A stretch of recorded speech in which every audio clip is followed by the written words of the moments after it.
नमस्कार दोस्तों, हमारे चैनल में आप सभी का स्वागत है। मैं हूं अनुष्का और आज के इस वीडियो के माध्यम से आपके साथ गजेंद्र सिंह शेखावत की जीवनी शेयर करने वाली हूं। तो आज के इस वीडियो को आप सभी अंत तक देखें। वीडियो पसंद आती हो तो लाइक शेयर सब्सक्राइब अवश्य करें। तो दोस्तों, गजेंद्र सिंह शेखावत का जन्म 3 अक्टूबर 1967 को राजस्थान के जैसलमेर जिले के मेहरौली नामक गाँव में हुआ था। इनके पिता का नाम शंकर सिंह शेखावत और माता का नाम मोहन सिंह कंवर था। उनके पिता एक सरकारी अफसर के पद से रिटायर्ड है। अफसर होने के कारण उनके पिता का अलग अलग स्थान पर ट्रांसफर होता रहता था, जिसके कारण गजेंद्र सिंह शेखावत को अलग अलग स्थानों पर जाकर शिक्षा पाने का अवसर मिला। अलग अलग स्थानों की संस्कृति, रहन सहन समझने व जानने का भरपूर अवसर मिला। 24 नवंबर 1993 को गजेंद्र सिंह शेखावत का विवाह नौनत कंवर के साथ हुआ था। उन्हें एक बेटा और 2 बेटी है। वर्तमान में गजेंद्र सिंह शेखावत की उम्र 55 वर्ष है। आइए जानते हैं इनके राजनीतिक करियर के बारे में। शेखावत साहब की राजनीतिक यात्रा रोचक रही है। शेखावत साहब विद्यार्थी जीवन से ही छात्र राजनीति में सक्रिय रहे हैं। उन्हीं दिनों शेखावत साहब अखिल भारतीय विद्यार्थी परिषद से जुड़ गए थे। उन्हीं दिनों वो आरएसएस से भी जुड़े थे, कई सामाजिक संस्थाओं से भी जुड़े। उन्हीं में स्वदेशी जागरण व सीमा जन कल्याण समिति भी था।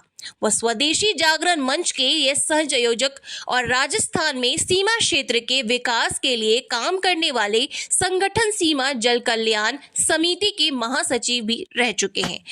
भारत पाकिस्तान सीमा पर 40 विद्यालय और 4 छात्रावास खुलवाने में शेखावत साहब की अहम भूमिका रही है। जिसके अलावा शेखावत साहब पाकिस्तान से आए हिंदू शरणार्थियों को फिर से अपने वतन में बसने को लेकर अपने विद्यार्थी जीवन से ही संघर्ष किया है। वर्ष 1992 में जोधपुर विश्वविद्यालय से छात्र संघ के चुनाव भी इन्होंने लड़ा है, जिसमें उनकी जीत हुई थी। इतना ही नहीं, छात्र जीवन से ही शेखावत साहब भारतीय जनता पार्टी से जुड़ गए थे। इसके बावजूद गजेंद्र सिंह शेखावत बाद के समय में राजनीति से किनारा कर लिया था और वर्ष 1994 में व्यापार करने यानी कोई अपना काम करने के उद्देश्य से अफ्रीका का एक पूर्वी देश इथियोपिया चले गए थे। वहां जाकर इन्होंने वहां की जमीनों को खरीदा और उन्हीं जमीनों पर खेती करना आरंभ कर दिया। लेकिन उनके मन में राजनीति बसी हुई थी, इसीलिए उन्होंने राजनीति वाली इच्छा ने फिर से स्वदेश लौटने को विवश कर दिया।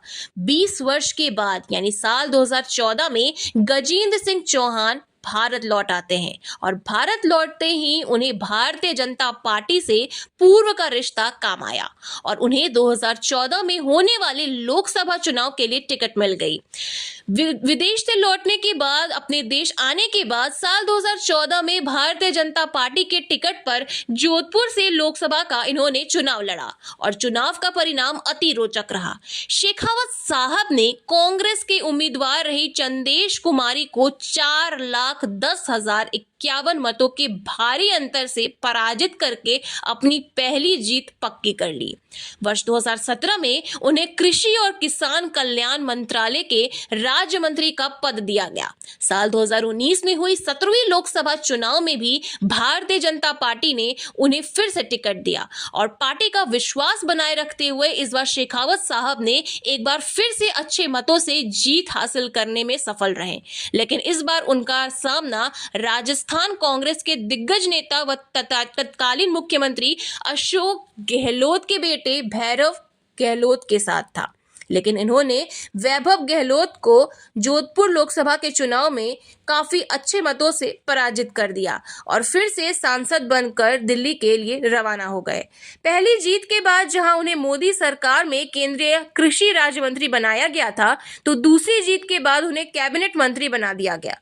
वर्तमान में वह केंद्र की मोदी सरकार में केंद्रीय जल शक्ति मंत्री हैं। मंत्री होने के साथ साथ शेखावत साहब भाजपा किसान मोर्चा के राष्ट्रीय महासचिव भी हैं। उनकी प्रमुख उपलब्धियों में जोधपुर हवाई अड्डे का विस्तार और सीमावर्ती क्षेत्रों में विद्यालयों की संख्या में वृद्धि कराना है। तो दोस्तों, आज के इस वीडियो में इतना ही। इसी के साथ जय हिंद, वंदे मातरम।